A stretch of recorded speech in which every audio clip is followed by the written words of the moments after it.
आपको बता देते हैं प्रक्रिया के बारे में। दो ही उम्मीदवार हैं इस बार। एनडीए के कैंडिडेट हैं सीपी राधाकृष्णन और ऑपोजिशन के कैंडिडेट हैं बी सुदर्शन रेड्डी। राज्यसभा के महासचिव पीसी मोदी वो इस चुनाव के रिटर्निंग अफसर बनाए गए हैं और मतदान संसद भवन के कमरा नंबर F101 में सुबह 10 बजे शुरू होगा और शाम को 5 बजे तक वोटिंग चलेगी। 6 बजे से वोटों की गिनती शुरू हो जाएगी। इसमें दोनों ही सदनों के सांसद जो हैं वोट डालते हैं। कुल मिलाकर 781 वैलिड वोट्स पड़ सकते हैं अगर सभी लोग उपस्थित हों और अपना वोट डालें तो। मैजिक नंबर है 392 जो किसी एक उम्मीदवार को चाहिए उपराष्ट्रपति पद का चुनाव जीतने के लिए। ये 17वें उपराष्ट्रपति के लिए चुनाव हो रहा है। इसमें यह भी आपको बता दें कि ये जो इलेक्शन होता है ये बैलेट के जरिए होता है, मतलब मतपत्र दिया जाता है। हर एक सांसद को एक सफेद रंग का मतपत्र दिया जाएगा जिसमें 2 कॉलम होंगे। एक कॉलम में हिंदी और दूसरे में इंग्लिश में उम्मीदवारों के, हिंदी और इंग्लिश में उम्मीदवारों के नाम एक कॉलम में होते हैं और दूसरे कॉलम में वोट देने के लिए जगह होती है जिसमें आपको अपनी प्राथमिकता अंकित करनी होती है कि चूंकि इस बार 2 ही कैंडिडेट हैं तो मेरा वोट वरीयता 1 किसको जाएगा। तो आपको हिंदी या अंग्रेजी में 1 लिखना होगा। और जैसा मैं आपको कह रहा था पिछले 2022 के चुनाव में 15 वोट इनवैलिड हो गए थे। तो इनवैलिड किस तरीके से होते हैं वोट, इसकी ट्रेनिंग दी गई सांसदों को, तो क्यों देनी पड़ी इसकी वजह भी आपको बता देते हैं। जब काउंटिंग शुरू होगी तो सबसे पहले यही देखा जाएगा इसमें वैलिड वोट कितने, इनवैलिड कितने। इनवैलिड वोट अलग कर दिए जाते हैं और उसके बाद फिर वैलिड वोट्स की गिनती जो है वो शुरू होती है। किन किन आधार पर किसी का वोट खारिज किया जा सकता है। अगर किसी ने उम्मीदवार के कॉलम के आगे वरीयता ना लिखी हो, एक इस सूरत में 1 लिखना है, वो आपने नहीं लिखा तो आपका वोट खारिज हो जाएगा। अगर आपने 1 से ज्यादा उम्मीदवारों के आगे प्रायोरिटी 1 लिख दिया तो भी वोट खारिज हो जाएगा। अगर वरीयता संदिग्ध तरीके से लिखी है, मतलब ये ना पता चल रहा हो कि आपने किस उम्मीदवार को अपना नंबर 1 प्रायोरिटी कैंडिडेट बनाया है, तो भी वोट खारिज हो जाएगा। या अगर आपने अपने वोट पर, किसी सांसद ने कोई ऐसा चिन्ह बनाया जिससे यह मालूम पड़े कि वोट देने वाला कौन है, क्योंकि ये सीक्रेट बैलेट है, अगर किसी भी लिहाज से उसमें कुछ ऐसा वो लिख दें या कोई साइन बना दें, सिग्नेचर कर दें जिससे उनकी पहचान उजागर हो, तो भी इस वोट को अवैध मान लिया जाता है।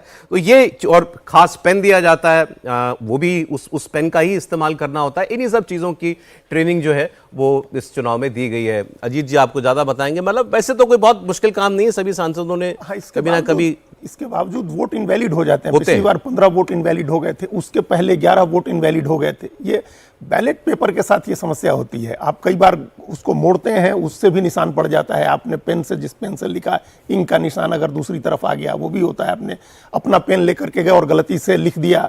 आपको ध्यान होगा कि किस तरह से हरियाणा में राज्यसभा का चुनाव हार गए 14 लोगों ने दूसरे ही पेन से लिख दिया जो भूपेंद्र सिंह हुड्डा के समर्थक थे, कांग्रेस पार्टी के उम्मीदवार चुनाव हार गए थे।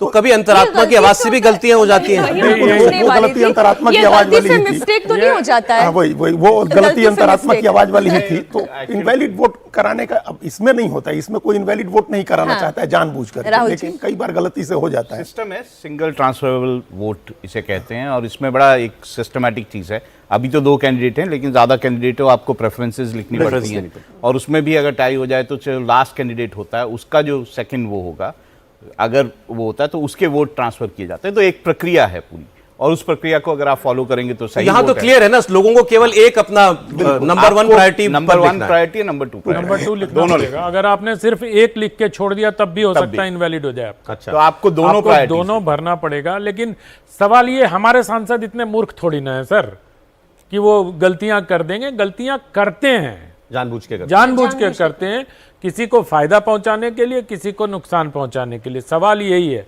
अब क्या हरियाणा में 14 विधायकों को एक ही पेन मिला था? अरे जानबूझ के, कुछ अंतरात्मा की आवाज पर होती है, कुछ मतलब और आवाजें आती हैं ना। कई बार कुछ देवियों की आवाज आती है, कई बार सरस्वती की आवाज आती है, कई बार लक्ष्मी की आवाज आती है। इन सब की आवाज ज्यादा रहती है। इन सब की आवाज सुनकर तो वो क्या होता है कि उनसे गलती हो जाती है। और गलती का एक ऐसा आवरण संविधान ने दे दिया है कि जो अंतरात्मा की आवाज पे, और आज मैं शर्तिया आपको कह रहा हूं सर, अगर हम लोग कभी बात करें आपके चैनल पर तो आज 10 से 12 गलतियां होंगी और 10 से 12 उधर वोट पड़ेंगे एनडीए को। अच्छा सर, इसी को थोड़ा सा कैलकुलेट कर लेते हैं। ये जो 10 से 12 गलतियां आप एकदम दावे के साथ कह रहे हैं कि ऐसा होने की संभावना दिखाई दे रही है, ये कहां से हो सकती हैं गलतियां? वो गलतियां तो किसी से भी हो सकते हैं ना। छोटे दल ज्यादा वल्नरेबल होते हैं, उन पर जो निर्दलीय सांसद हैं, एक एक दो दो सांसदों की पार्टी हैं, जैसे 4 सांसद हैं किसी पार्टी के, मान लीजिए सिर्फ राज्यसभा में उनके हैं, सबने एब्सटेन होने की बात कही है ना। ये तो नहीं कहा है कि आप एब्सटेन होने के लिए विप तो जारी नहीं हुआ ना कि आपको एब्सटेन होना ही होना है। नेता ने कह दिया एब्सटेन होना है। अब कल को कहीं कहेंगे, अब जैसे निशिकांत अभी बोल रहे थे, तो ये 2-4 आदमी को पकड़ के ले आए, कहीं रूडी जी, आजकल यही 2 लोग चर्चा में है भाई, निशिकांत और रूडी। तो ये लोग कहीं 2-4 पकड़ के इधर से उधर ले आए। रूडी जी के पास तो हर पार्टी के वोट हैं।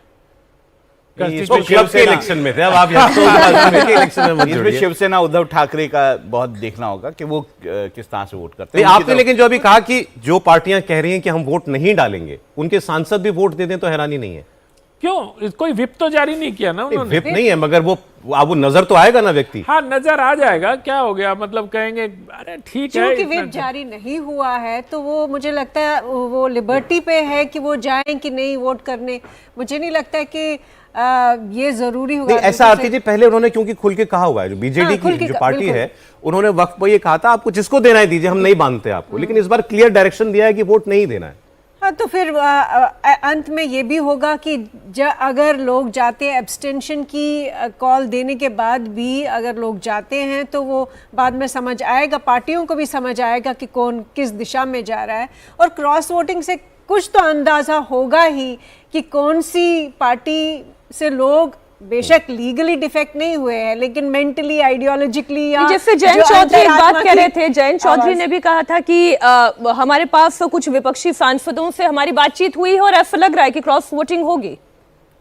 ये क्रॉस वोटिंग कह लीजिए, लेकिन मुझे लगता है कि जिन सांसदों की नरेंद्र मोदी में आस्था होगी वो आज जाके वोट डाल देंगे। पर मुझे नहीं लगता पार्टी लाइन से अलग वोट करना बड़ा मुश्किल होता है। पार्टी लाइन से वोट अगर आप अलग करते हैं, उनके कहने से अलग करते हैं, तो बाद में किसी और कारण से भी कार्रवाई हो जाती है। तो ऐसा नहीं होगा कि पार्टी लाइन से अलग मतलब कैसे पता चलेगा कि पार्टी लाइन से अलग वोट किया? मेरे साहब, संसद में तो ऐसा नहीं है ना कि संसद में लोगों की आंखें नहीं है। नहीं, वोट किसको डाला ये कोई कैसे बताएगा? एब्सटेन की हुई पार्टी, एब्सटेन वाले में एब्सटेन वाली बात वो बात ठीक है। अरे इससे पहले सर 2-3 मिनट का है। अच्छा, आप अपनी बात ये कह रहे थे कि आमतौर पर ऐसा होता नहीं है, और उपराष्ट्रपति या राष्ट्रपति के चुनाव में आमतौर पर पार्टियां पहले अनाउंस कर देती हैं अगर उनको पार्टी लाइन से या गठबंधन की लाइन से अलग हट के वोट करना है। जैसे पिछले राष्ट्रपति चुनाव में हेमंत सोरेन ने अनाउंस कर दिया कि हम हैं कांग्रेस के साथ, लेकिन हमारा वोट जाएगा एनडीए कैंडिडेट को, द्रौपदी मुर्मू को हम कैंडिडेट वोट करेंगे। तो वो ऐसे अनाउंस कर देते हैं लोग। जैसे शिवसेना ने अनाउंस कर दिया कि हम प्रणब मुखर्जी को वोट करेंगे, तो पार्टियां अनाउंस कर देती हैं। इसमें कोई ऐसी कोई बाधा तो होती नहीं है, कोई भय तो होता नहीं है। राष्ट्रपति उपराष्ट्रपति चुन रहे हैं, तो अगर इस तरह की कोई बात करनी होती तो वो अनाउंसमेंट हो जाता पहले। अगर अनाउंस किया है, इसका मतलब कि उनके लोग वोट करने नहीं जाएंगे। और आपने हम झारखंड की बात करें, पिछले राष्ट्रपति चुनाव में कांग्रेस के 4 लोगों ने, कांग्रेस के 16 में से 12 विधायकों ने वोट कर दिया एनडीए कैंडिडेट को, द्रौपदी मुर्मू को।